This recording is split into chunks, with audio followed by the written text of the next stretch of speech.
अस्सलाम वालेकुम नाजरीन, आप देख रहे हैं फोर कॉर्नर्स विद तारड़। मैं हूं शाजिया नैयर और मेरे साथ वाशिंगटन डीसी से इस वक्त साजिद तारड़ साहब मौजूद हैं। अस्सलाम वालेकुम साजिद साहब, क्या हाल है आपके? वालेकुम सलाम। Thank you Shazia. साजिद साहब, आज हम प्रोग्राम में न्यूजीलैंड की टीम के हवाले से बात करेंगे। इसके साथ साथ वजीर आजम का जो शंघाई ताउन तंजीम में उनकी शिरकत थी उसके ऊपर बातचीत होगी। और हम लोग बात करेंगे अपने प्रोग्राम में अमेरिका में होने वाला जो यूनाइटेड नेशंस का इजलास है जो कि जारी है, उसके ऊपर भी बात करेंगे। तो सबसे पहले न्यूजीलैंड की टीम के हवाले से बात करते हैं कि न्यूजीलैंड की टीम 5 दिन तक यहाँ पर प्रैक्टिस करती रही। और जब वो यहाँ पर पाकिस्तान में आई तो सिक्योरिटी की सूरत हाल के हवाले से उनकी अपनी जो सिक्योरिटी टीम थी वो यहाँ पर आई, उन्होंने पूरी तसल्ली की। उसके बाद उस टीम को यहाँ पर लाया गया और 5 दिन प्रैक्टिस करने के बाद जिस दिन मैच होता है उस दिन उस टीम को लग रहा है कि उनकी जान खतरे में। आप क्या समझते हैं, ये जो है ये तमाम सूरत हाल क्या दुश्मन की साजिश हो सकती है कि पाकिस्तान में खेल के मैदानों को वीरान रखा जाए? शाजिया, मैं इस पे जितना अफसोस किया जाए कम है, लेकिन एक बात ये कहूंगा कि दुश्मनों की जब भी कुछ चाल होती है उसमें पाकिस्तान फेल क्यों होता है?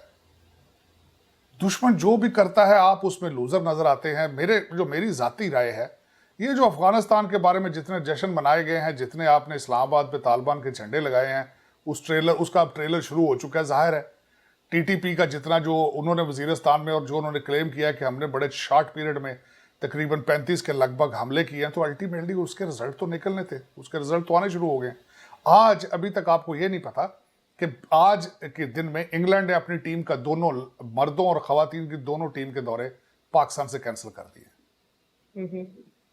ये आपने जिस तरीके से कई चीजें की हैं, मैं एक चीज और ये कहूंगा, असद दुरानी साहब जो आईएसआई के पिछले हेड हैं, उन्होंने अगले दिन इंटरव्यू में कहा है कि हमारे फैज साहब जो हमारे आईएसआई के हेड हैं, इनको अल ऐलान करके जाके काबुल का दौरा नहीं करना चाहिए था। ये उनके आईएसआई के एक पुराने चीफ के नए आईएसआई चीफ के बारे में ये स्टेटमेंट है। अब इस तरह की चीजें, ये उनके रिजल्ट तो निकलेंगे। जिस तरीके से लोग आपको, मैंने हमेशा आपको ये कहा था कि पाकिस्तान को बड़े सोच समझ के कदम रखने चाहिए। उसकी वजह यह है कि अफगानिस्तान में तालिबान की कामयाबी जो है उसके बड़े स्लिम चांसेस हैं। एक तो उनके अंदर बहुत ज्यादा ग्रुप हैं। आपने देखा होगा कि जिस तरीके से पूरी दुनिया को पता है कि उनके अंदर इंतशार शुरू हो चुका है मुल्ला गनी बरादर पे और हकानी ग्रुप पे। जिस तरीके से हफ्ता 10 दिन यहाँ पे लोगों में चहमगोइयां होती रही हैं कि या वो जख्मी हो चुके हैं या नाराज होकर वो कंधार जा चुके हैं। इस तरह की चीजें तो अंदर वहां उनकी होनी है और होनी है, रुक नहीं सकती। बल्कि ज्यादा चांसेस इस चीज के कि वहां पे भूख पड़ेगी। उनकी आमदन जो एक बहुत ज्यादा, उनकी आधी से ज्यादा आमदन जो थी वो फॉरेन एड थी, वो बंद हो चुकी है। दूसरा उनका जरिया माश पापी सीड है, वहां पे हीरोइन, चरस, इस तरह की। अब देखें उस पर किस तरह गुजारा होगा। और जब हमेशा मेरी नजर में भूख पे ज्यादा लड़ाइयां होती हैं और वहां पे जो ग्रुपिंग में एक दूसरे के साथ। अब एक मैं आपको बताना चाहूंगा जो बिलखसूस इस वक्त अफगानिस्तान में पक रहा है कि वो आगे जाते हैं, अमेरिका से पैसे मांगते हैं, तो जाहिर है उनकी टर्म्स पे अमल करना पड़ेगा। उनकी टर्म्स पे अमल करेंगे तो हार्डकोर जो तालिबान है वो उनके साथ वो एक झगड़ा उनका शुरू हो जाएगा। ये उनकी इंटरनल प्रॉब्लम शुरू हो जाएगी और उसका डायरेक्ट असर किस पे पड़ेगा? पाकिस्तान पे पड़ेगा। क्योंकि इस वक्त आप जो मर्जी कर लें, दुनिया तैयार खड़ी है कि पाकिस्तान के ऊपर मलबा डालने के लिए। कि आपने देखे ना, अगले दिन टोनी बिल्किन साहब ने अमेरिका में बैठ के कहा कि आपने 20 साल हमारे से डबल गेम की, आपने हकानी ग्रुप को हार्बर किया वहां पे। और इस वक्त अमेरिका की आइज ऑन एयर्स कौन है? वो इंडिया है। क्योंकि वो समझते हैं कि चाइना के खिलाफ इंडिया हमें अच्छा हमारा पार्टनर बन सकता है। और इस वक्त सारा उनको जो इंडियन उनके माइंड प्रिपेयर कर रहे हैं। लेकिन ये जिस तरीके से न्यूजीलैंड की टीम वापस गई है, जिस तरीके से इंग्लैंड ने अपना दौरा कैंसिल किया, ये इशारे क्या मिल रहे हैं कि आपकी फॉरेन पॉलिसी फेल होती नजर आ रही है। लोग आहिस्ता आहिस्ता आप पे एतमाद करना छोड़ रहे हैं, आपकी बातों पे यकीन नहीं कर रहे वो। अब इस सारे नरेटर में फिर मैं ये सारी चीजों को कंक्लूड ये होता नजर आ रहा है कि टोनी बिल्किन, इंडियन, ये सारे मूड बना रहे हैं कि पाकिस्तान जो है इट्स नॉट सेफ एनीमोर। अब अगर इन हालात में मेरे लिए जो सबसे बड़ी ज्यादा परेशानी की बात यह है कि अगर वहां पे फॉरेन टीमें जाके मैच खेलना पसंद नहीं करते तो बाहर से इन्वेस्टमेंट क्या जाएगी? ओवरसीज पाकिस्तानी वहां किस तरह पैसे भेजेंगे? अपने जो सरप्लस पैसे होंगे उनके पास। फॉरेन नेशनल कंपनीज किस तरह आके इन्वेस्टमेंट करेंगे अगर इंग्लैंड ने भी ये कह दिया कि America Pakistan is not safe. तो ये चीजें नजर आनी थी, इसको दूरअंदेशी से देखना चाहिए था। मेरे ख्याल में अभी भी टाइम है। मैं हमेशा ये कहता हूं पाकिस्तान को एक कंप्रीहेंसिव कैंपेन की जरूरत है, अच्छे कैंपेनर्स की जरूरत है जो दुनिया में बाहर निकल के लोगों को बता सके हम कौन हैं, बजाय कि जिस तरह मैं आगे चल के इसी प्रोग्राम बताऊंगा कि हमारे जो इस वक्त शायर अफरीदी साहब आ चुके हैं टीम को लेकर, वो न्यूयॉर्क में क्या कर रहे हैं, पाकिस्तान के लिए फ़ायदे की बातें कर रहे हैं या नुकसान की बातें कर रहे हैं, ये भी बताऊंगा। लेकिन पाकिस्तान को इस वक्त एक अच्छी कैंपेन और अच्छे लोगों की ज़रूरत है जो पाकिस्तान के फॉरेन पॉलिसी की एडवोकेसी कर सकें, जिन्हें पता हो कि अगर हम अमेरिका जाते हैं तो हमने बिहेव किस तरह करना है, हमने उनसे बातें किस तरह करनी है, पाकिस्तान का इमेज सॉफ्ट किस तरह करना है। इस चीज़ की अशद ज़रूरत है इस वक्त, क्योंकि आप इशारे आपको मिल रहे हैं। फैटफ में 27 एलिगेशंस आपके ऊपर इल्जाम थे, आपने 26 मीट किए, फिर भी उन्होंने आपको फैटफ से नहीं निकाला। इशारे आपको मिल रहे हैं, लेकिन इनके बावजूद अगर आप उन पर अमल ना करें तो ये तो जाहिर मर्जी आपकी है। अच्छा साजिद साहब, पाकिस्तान और अमेरिका के ताल्लुकात के हवाले से बात करेंगे। अभी आपने खुद भी कहा कि वहाँ पे अमेरिका जो है वो भारत के साथ ज़्यादा वो है, अब अमेरिका के जो कान और आंखें हैं वो भारत के साथ जुड़ी हुई हैं। अमेरिका और भारत का तो ताल्लुक अपनी जगह, लेकिन अमेरिका और पाकिस्तान के ताल्लुक के हवाले से बात करना चाहेंगे हम लोग के वाशिंगटन से ये बयान आया है कि वाशिंगटन अब पाकिस्तान के साथ अपने ताल्लुकात का असर-ए-नौ जायजा लेगा, जबकि दूसरी जानिब ये देखा जा रहा है कि अमेरिका भारत के साथ उतनी ही मोहब्बत की पींगें बढ़ा रहा है जितनी पाकिस्तान से दूरियां रखी जा रही हैं। पाकिस्तान और अमेरिका के ताल्लुकात किस तरफ जा रहे हैं? इन पाकिस्तान के जो रिलेशनशिप है इसका मैं खुलासा इस तरह पेश करूंगा कि तीन चार चीजें ऊपर नीचे हुई पिछले दिनों में। एक तो 2 दिन टोनी बिल्किन साहब जो है वो उनकी कांग्रेशनल हियरिंग थी, वो उसमें 2 दिन जाके पेश आते रहे, होते रहे, और रिपब्लिकन कांग्रेसमैन और सेनेटर्स जो थे उन्होंने उनको बड़ा ग्रिल किया, वहां पे बड़े तीखे क्वेश्चन किए गए।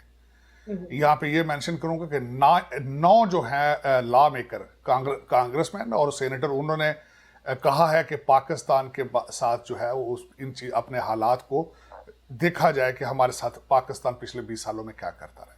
जो इसमें परेशानी की बात निकलती है कि टोनी बिल्किन साहब ने भी अपने रिजर्वेशन का इजहार किया। उन्होंने कहा पाकिस्तान हमारे खिलाफ दहशत गर्दों को हार्बर करता रहा है।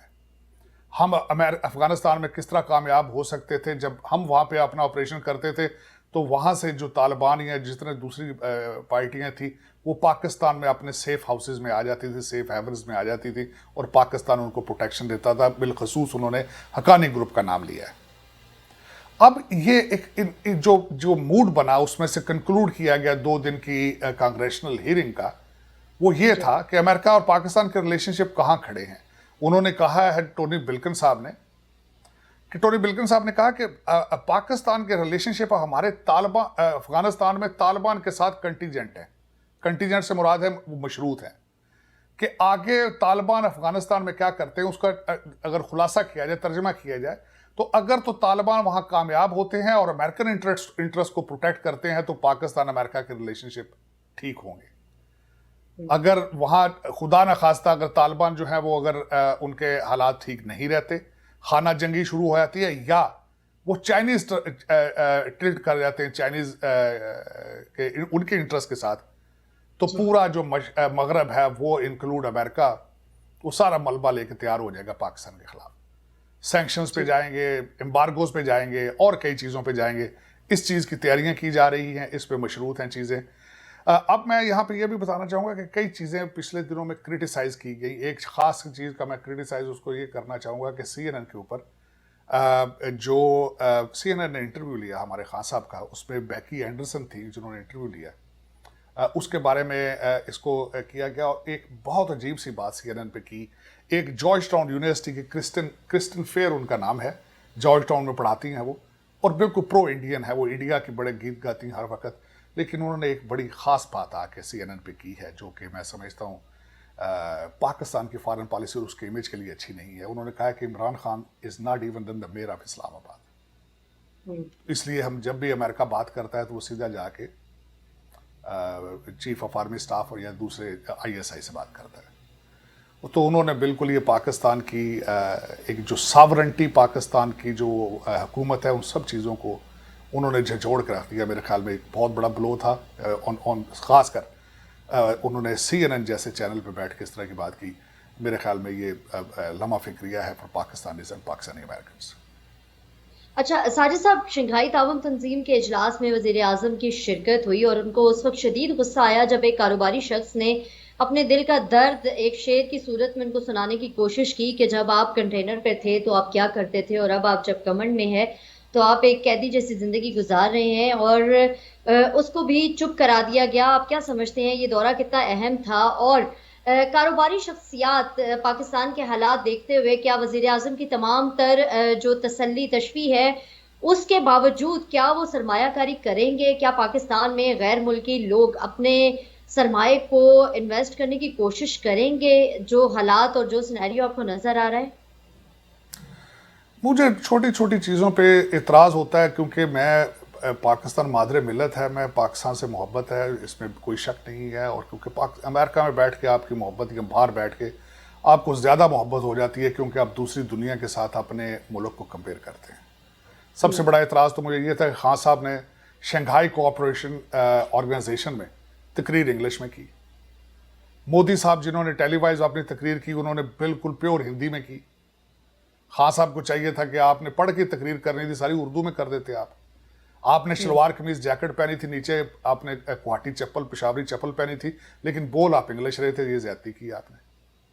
अब उसमें मैं ये बताऊंगा कि शंघाई SCO में एक नई चेंज क्या आई। एक तो ईरान टेबल पे आ गया, और इस अफगानिस्तान और उस एरिए के बदलते हुए मैं हालात के बारे में ईरान के हवाले से ये मेंशन करना चाहूँगा कि ईरान और रशिया जो हैं they have become very critical of Taliban. वो बिल्कुल बैक सीट पर चले गए हैं, बजाय के आगे होकर वो चीज़ें प्रमोट करें। रशिया मुसलसल अपने तहफ़्फ़ुज़ात का निशानदेही कर रहा है कि काबल और अफगानिस्तान से दहशत गर्दी सेंट्रल एशिया में उनके नेबर्स में आएंगे। वो बिल्कुल they have reservations on it. तो उसमें जो वहाँ शेर व शायरी की बात हुई है, मैं जिस तरह पहले आपको बताया है, ये बिल्कुल उसी के साथ अटैच होता है कि यहाँ पे भी जो शेर बोला, और ख़ासकर उसने ये कहा कि खान साहब आप कंटेनर पे थे तो ठीक थे, आज आप कैदी बन चुके हैं जी। उन्होंने बिल्कुल वो CNN वाली खबर के साथ अटैच कर दिया उन्होंने अपने आप को। उन्होंने भी बिल्कुल ये बताने की कोशिश की उस शेर में भी कि खान साहब के इख्तियार में कुछ भी नहीं है। जो खान साहब हैं वो हमारे एक हाइब्रिड गवर्नमेंट चला रहे हैं।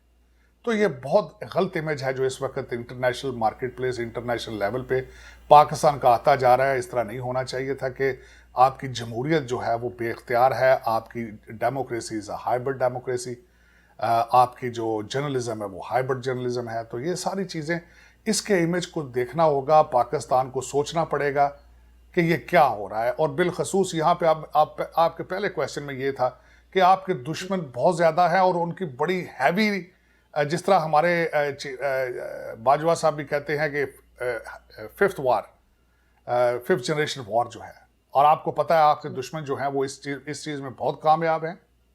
They are highly sophisticated versus आप इतने सोफिस्टिकेटेड भी नहीं है। और सबसे ज़्यादा चीज़ जो मैं मुसलसल आपको कहता हूँ कि आपको हर चीज़ का आप मुकाबला कर पाएंगे, करप्शन का मुकाबला नहीं कर पाएंगे, जो कि इस वक्त पाकिस्तानी कल्चर का हिस्सा बन चुकी है। आप फिफ्थ जनरेशन वार लड़ने के लिए या कोई भी वार लड़ने के लिए आपको नेशनलिज्म की, कौमियत की ज़रूरत होती है। वो किस तरीके से आपने प्रमोट करनी है ये पाकिस्तान के इदारों को पता है, पाकिस्तान के एस्टेब्लिशमेंट को अंदाज़ा है, आपकी जमहूरी पार्टियों को अंदाज़ा है। खान साहब जहाँ बैठते हैं वो कहते हैं कि 2 लीडर लूट के सारा कुछ बाहर ले गए। खान साहब आपके अकाउंटेबिलिटी, लोगों ने आपको तब्दीली के लिए बुलाया था, अकाउंटेबिलिटी के लिए बुलाया था, आप अभी तक एक पैसा नहीं बाहर से ला सके। ऐसा ही है। ये आपका काम था, आपका काम था। आपने CNN पे अगले दिन कहा है कि हमारी नाकामियों में ये नाकामी है कि 2 बड़े लीडर लूट के बाहर ले गए हैं, लेकिन आपको वोट किस चीज़ के दिए थे? आप फिर दोबारा आने वाले हैं कौम के सामने वोट मांगने के लिए, तो क्या करेंगे? आपके अपने टेबल के ऊपर के 7-7 अरब की करप्शन है और रिंग रोड माफिया आपकी टेबल के ऊपर बैठे हैं, आपने उनका क्या कर लिया है? तो खान साहब ये सारी चीज़ों के बारे में आपको भी सीरियस होना चाहिए, एस्टेब्लिशमेंट को भी। और क्योंकि इस वक्त इंटरनेशनल लेवल पे आपकी रिस्पेक्ट जो है आपकी गवर्नमेंट की और आपकी जो सारी चीज़ें हैं उनकी रिस्पेक्ट जो है वो तार तार होती जा रही है। जिस तरह दोशंबे में लोगों ने कहा कि आप कैदी बन चुके हैं, जिस तरह CNN पे क्रिस्टिन फेयर ने कहा कि आप इस्लामाबाद के मेयर भी नहीं हैं, तो इन चीज़ों पे तवज्जो देने की ज़रूरत है, वरना फिर जो है वो जो हालात आपको देखा है कि न्यूजीलैंड भी चला गया है, इंग्लैंड भी चला गया है, और ये सारे जो है चाइना ये की भी बाई सी पैक पे प्रोडक्ट्स। रिजर्वेशन है। जाहिर है वो चाइना चाइना का इंटरेस्ट तो सिर्फ डॉलर बेस है, मनी बेस है। चाइना अपना, इस वक्त मैं अगले दिन एक आर्टिकल पढ़ रहा था कि चाइना खुद अपनी फटीक में चल रहा है, वहाँ से उनकी बहुत बड़ी एक कंस्ट्रक्शन कंपनी है, बैंकरप्सी देने वाली है, $300 बिलियन के वो लॉस में चल रहे हैं। और उनके रिजर्वेशन है कि वो कहते हैं कि सी पैक प्रोजेक्ट है वो काफ़ी अरसे से बंद पड़ा है, बल्कि आसिम बाजवा साहब को फारग करने की सबसे बड़ी मैं समझता हूँ रीज़न भी यही थी, उनके रिजर्वेशन थे चाइनीज़ गवर्नमेंट के कि हमारा प्रोजेक्ट या तो बंद है या बहुत स्लो हो चुका है। लेकिन इन सारी चीज़ों का जिम्मेदार कौन है? आप जब भी बैठते हैं तो आप CIA को ब्लेम कर देते हैं, आप इंडिया को बना लेते हैं दुश्मन। लेकिन आप, मेरा ये क्वेश्चन ये था कि आपका दुश्मन हर दफ़ा कामयाब क्यों हो जाता है, नाकाम क्यों नहीं होता? ये आपकी कमियां हैं। आप दुश्मन तो हर मुल्क के होते हैं, हर इंसान के दुश्मन होते हैं, वो उनको नीचे देखना चाहते हैं। आप उसको रोकने के लिए क्या कर रहे हैं? आप उस पर बिल्कुल सीरियस नहीं है। सीरियस क्यों नहीं है? नेशनलिज्म कोई नहीं है। मैंने बताया था कि आपके डिसीजन मेकर सारे जो है वो या तो खुद फॉरेन नेशनल हैं, या उनके बीवी बच्चे कनाडा, वो सब नेशनलिटी हैं, उनकी एक टांग पाकिस्तान में और एक टांग उनकी बाहर है। इंटरेस्ट ही कोई नहीं है। तो वो कहाँ से आएगी चीज़ें? वो बाहर से अगर इंपोर्ट हो सकती तो मेरे ख्याल में आपको चाहिए कि फ़ौरन जल्दी से जल्दी उसको इंपोर्ट करें, क्योंकि पाकिस्तान की तरफ इस वक्त गर्म हवाओं का रुख है।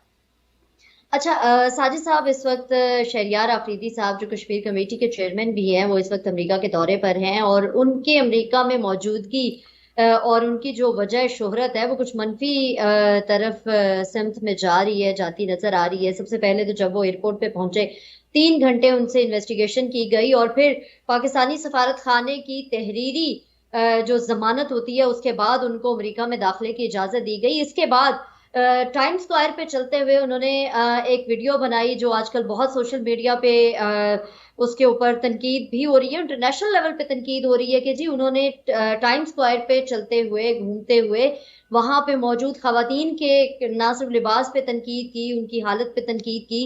तो आप क्या समझते हैं कि ये क्या हो रहा है? शहरियार आफरीदी साहब पाकिस्तान को रिप्रेजेंट कर रहे हैं या वहां पर मतलब ये क्या चल क्या रहा है? मैं अफसोस के साथ ये कहूँगा कि शहरियार अफरीदी साहब न्यूयॉर्क में आके अपना तालिबानी पॉइंट ऑफ व्यू जो है उसको वो स्प्रेड करने की कोशिश कर रहे हैं। मैं अब सबसे पहले तो ये बताना चाहूँगा कि इस वक्त यूनाइटेड नेशन जनरल असम्बली में क्या होने वाला है। यूनाइटेड नेशन जनरल असम्बली में 24 तारीख को मोदी साहब खुद आके स्पीच देंगे और अपनी पूरी टीम के साथ आ रहे हैं। उसके बाद उनकी 1-to-1 मुलाकात है जो बाइडन के साथ।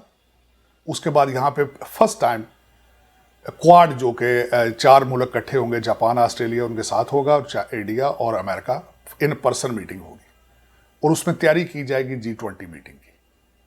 मोदी साहब इस वक्त पूरी अपनी टीम को साथ लेके आए हैं या आ रहे हैं। केस ये बनाएंगे कि पाकिस्तान अभी तक दहशत गर्दी में इन्वॉल्व है, और अफगानिस्तान में जो आगे आगे अफगानिस्तान की वजह से खिता जो है वो बिल्कुल खतरे की लपेट में आने वाला है। ये उनका केस होगा। उसके वर्सेस हमारी टीम में क्या आया यहाँ पे? एक तो हमारे पीर बादशाह आएंगे, हमारे कुरैशी साहब, और उनके साथ सबसे बड़ा जो उनका स्पोक्स पर्सन है शहरियार अफरीदी साहब आए हैं। सबसे पहले तो उनको आपने जिस तरह बताया है कि एम्बेसी की गारंटी पे छोड़ा गया है, और ये आपकी और मेरी खबर नहीं है, डान की खबर है। डान एक ऐसा इंस्टीट्यूशन है मैं जिनकी खबर पे काफ़ी हद तक एतमाद करता हूँ। उनकी खबर थी, हालांकि ये कहा गया है शहरियार अफरीदी की तरफ से और दूसरे कई लोगों की तरफ से कि इट्स अ फेक न्यूज़, लेकिन डान ने कुछ रिसर्च करके उन्होंने पाकिस्तान एम्बेसी जो काउंसल जनरल ने जाके गारंटी दी, तब अफरीदी साहब की एंट्री हुई। उसके बाद क्या किया उन्होंने? अफरीदी साहब को अभी तक ये नहीं पता कि आप पब्लिक स्पीकिंग कर रहे हैं, आपने लिवाइस की शर्ट पहनी हुई थी, लग रहा था कि आप लिवाइस का इश्तिहार दे रहे हैं, लिवाइस जीन्स को प्रमोट कर रहे हैं। सितम ज़रीफ़ी ये है कि अफरीदी साहब का पहला दौरा है, आए यहाँ पे कश्मीर की एडवोकेसी के लिए, प्रमोट क्या कर रहे हैं? अमेरिकन खवातीन टाइम स्क्वायर पे जो खड़ी होती पैसे लेके तस्वीरें बनाने के लिए, उनके लिबास को क्रिटिसाइज कर रहे हैं। एक होमलेस बंदे के पीछे खड़े होकर कह रहे हैं कि ये देखें अमेरिका के हालात क्या है। और खान साहब, IMF का पैकेज नहीं आया पाकिस्तान में, चीखें आपकी निकल रही हैं, अमेरिका की नहीं निकल रही। अमेरिका के जो भी हालात हैं, अमेरिका ने आपको लेटर लिख के यहाँ पे नहीं बुलाया। इनके सिस्टम को, ये अमेरिकनों को पता है कि इनका सिस्टम क्या है। सिस्टम आपके कोलैप्स कर रहे हैं। लोग आपको कह रहे हैं कि आप कंटेनर पे बैठे पहले बेहतर थे, और अब कैदी बन चुके हैं। ये अमेरिका का प्रॉब्लम नहीं है, आपके प्रॉब्लम है। अफसोस ये है कि शहरयार अफरीदी साहब अमेरिका में आके बजाय कश्मीर के काज को प्रमोट करने के अमेरिका के इकोनॉमिक और अमेरिका के सोशल इश्यूज को डिस्कस कर रहे हैं। और फिर उसके बाद ये कहा जाता है कि न्यूजीलैंड की टीम क्यों चलेगी, फिर पूछा जाएगा कि इंग्लैंड की क्रिकेट टीम को वापस चलेगी। आपकी कैबिनेट लेवल के लोग आते हैं तो this is how they behave in New York. अपना जो उनका टारगेट होता है उसको छोड़ के यहां पे होमलेस लोगों पर क्रिटिसाइज करना शुरू कर देते हैं, लड़कियों के खवातीन के लिबासों पर क्रिटिसाइज कर रहे हैं वो। ये एक लम्हा फिक्रिया है पाकिस्तान के लिए। खान साहब को चाहिए इस चीज का नोटिस ले कि आप खुदा जो भेजते हैं बंदा यहाँ पे, उसके क्रेडेंशियल्स, उसकी काबिलियत, उसकी सलाहियत देख कर भेजें। इस वक्त पूरी दुनिया हंस रही है जो शहर अफरीदी साहब कर रहे हैं। लिवाइस की शर्ट उनका मजाक बन चुकी है, और जिस तरीके से वो होमलेस अमेरिकन और यहाँ लड़कियों के खवातीन और जो लेक्चर उन्होंने तालिबानी लेक्चर शुरू किए हैं, इस वक्त वो बहुत क्रिटिसाइज हो रहे हैं। और देखें, अगर आप पाकिस्तान पे तवज्जो दें, आप अमेरिका को भाषण ना दें। अमेरिका जो है, इसकी हिस्ट्री और डेमोक्रेसी खान साहब बहुत पुरानी है अफरीदी साहब। इसको अगर इस पे किताबें लिखी जा सकती हैं।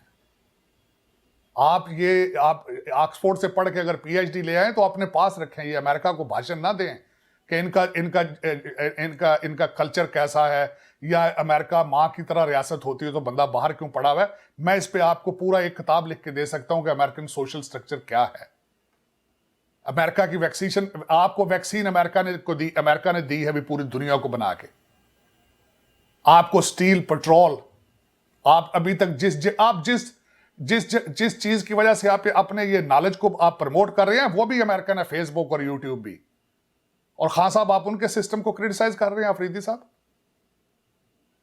और फिर बाद में आप कहते हैं कि जी पाकिस्तान बदनाम हो रहा है। आप इस तरह के तालिबानी टाइप मिनिस्टर भेज देते हैं और वो लिवाइस की शर्ट पहन के प्रमोट कर रहे हैं। किस चीज को, कौन सी आइडियोलॉजी प्रमोट कर रहे हैं वो? आप क्या तासर देने की कोशिश कर रहे हैं कि अमेरिका का जो सिस्टम है वो खराब है, और आप आए क्यों हैं यहाँ पे? आपको इन्होंने मजबूर किया कि आप अमेरिका में आए? आप ये सारी चीजें वहां से बैठ के यूट्यूब पे भी देख सकते थे। आपको नहीं पता था कि यहाँ पे होमलेसनेस के क्या हालात है, क्यों है, एडिक्शन है, क्या हालात है? हमें अमेरिका में बैठे हुए लोगों को हमें पता है कि क्योंकि मैंने कई दफा कहा है, तालिबान जंग नहीं जीते, अमेरिका जंग हार गया है। अमेरिका के पास आज भी कैपेसिटी मौजूद है लेकिन विल मौजूद नहीं है, क्योंकि हमारे इंटरनल प्रॉब्लम है। लेकिन वो इंटरनल प्रॉब्लम आप ठीक नहीं कर सकते क्योंकि आपके पास तो सिस्टम ही कोई नहीं है, आपकी तो सोच ही कोई नहीं है। तो खुदारा ऐसी चीजें, ऐसे लोगों को भेजने से पहले खान साहब और एस्टेब्लिशमेंट, इन दोनों को सोचना चाहिए कि आप क्या भेज रहे हैं अमेरिका में। उन लोगों की कैपेसिटी, एबिलिटी क्या है। पाकिस्तान के कश्मीर काज पे आके कश्मीर की बात करें आप। ये अपने लेक्चर जो हैं खुदारा बंद करें। इस पाकिस्तान को और पाकिस्तान की इमेज को मजीद नुकसान पहुंच रहा है। अच्छा साजिद साहब, अभी आपने बात की कि मोदी साहब अपनी पूरी टीम के साथ आएंगे जबकि पाकिस्तानी वजीर आजम वर्चुअल खिताब करेंगे, तो क्या समझते हैं क्या तैयारी होगी हमारी? और इस हालात में जबकि अफगानिस्तान का मसला बहुत बड़ा है, पूरी दुनिया की नजरें उसके ऊपर हैं, तो क्या चाहिए नहीं था कि हमारी भी टीम वहां पर जाती पूरी, और हम भी पूरी तैयारी के साथ गए हुए होते, ना कि हम लोग वर्चुअल खिताब की तैयारी करते? देखें, वो तो स्पीच तो तब जाती उनकी। एक तो खान साहब जो मीडिया कह रहा है कि खान साहब ने अना का मसला बना लिया कि जो बाइडन ने 8 महीने में कॉल नहीं की इसलिए नहीं आ रहे। हालांकि United nation is not under the जो बाइडन, लेकिन अगर वो नहीं भी आना चाहते थे तो अगर आप आते भी तो क्या कह लेना था। उनकी टीम जो देख रहे हैं जो क्या कर रही है आके यहाँ पे, उनके जो मेन प्यादे हैं उन्होंने वो जो भेजे हैं वो क्या कर रहे हैं न्यूयॉर्क टाइम स्क्वायर पे खड़े होकर। वही कुछ खान साहब ने अगर करना था तो ये तो अच्छा है कि वो वहीं से बैठ के कर लेंगे, कौम का 4 पैसे बच जाएंगे। जहाज जो इतने कुछ बोइंग जेट लेकर आने थे, कुछ कौम के पैसे बच जाएंगे, जो हालात ही नहीं है, कौम इस पर अफोर्ड ही नहीं कर पा रही। डॉलर 170 पे जा रहा है और आपकी खुद हुकूमत कह रही है कि 180 पे जाने वाला है। मेरे अंदाजे में तो 200 तक जाएगा ये। इन हालात में तो अफरीदी साहब को भी नहीं आना चाहिए था। पेट्रोल आपने रिसेंटली महंगा किया, और जब पेट्रोल महंगा करते हैं तो हर चीज उसके साथ जानी होती है, क्योंकि चीनी, आटा, हर चीज पेट्रोल डीजल पे आता है। तो वो तो आवाम देखे ना। आप इस वक्त अगर किसी बंदे से ऑन कैमरा पूछें कि तब्दीली कैसी है भाईजान, तो उसके जो रिमार्क्स होते हैं वो आप एयर नहीं कर सकते। लोग माओ बहनों की गनियां निकालते हैं। बिल्कुल ऐसे। तो इन हालात में जो हालात चल रहे हैं, वो कहते हैं जाने ना जाने गुल ही ना जाने, बाग तो सारा जाने है। इस वक्त जो हालात हैं पाकिस्तान के, वो तो हर पाकिस्तानी जानता है। जो रोजाना आटा खा जो भी पाकिस्तानी रोटी खाता है, जो हराम के पैसे नहीं कमा रहा, उसको पता है कि पाकिस्तान के हालात कैसे हैं। बिल्कुल, पाकिस्तानियों को 2 वक्त की रोटी कमाना भी इस वक्त मुश्किल हो चुका है और पाकिस्तान को अपनी फॉरेन पॉलिसी पे हद से ज्यादा तवज्जो देने की जरूरत है। जहां पर भारत जैसे दुश्मन मौजूद हों तो आपको अपने आप को ज्यादा वेल इक्विप्ड करके सामने लाना होता है। लेकिन हमारी तैयारी अफसोस के साथ, जैसे कि साजिद साहब ने भी अपने कमेंट्स में बताया कि हम लोग अपनी फॉरेन पॉलिसी में बहुत पीछे हैं, नाकाम नजर आते हैं। अगले प्रोग्राम में हम कुछ और टॉपिक्स के साथ आपके सामने हाजिर होंगे और कोशिश करेंगे कि यूनाइटेड नेशंस का जो इजलास हो रहा है उसके ऊपर भी हम लोग जरा तफसील से बात करें। और मैं चाहूंगी कि साजिद साहब यूनाइटेड नेशंस के इजलास के हवाले से तब तक जो है वो यूनाइटेड नेशन के इजलास में जो तबसरे हैं वो चल रहे होंगे तो हम भी उसके ऊपर बात करेंगे। अगले प्रोग्राम तक के लिए मुझे और साजिद साहब को इजाजत दीजिए। अपना बहुत ख्याल रखिएगा। अल्लाह हाफिज। पाकिस्तान जिंदाबाद।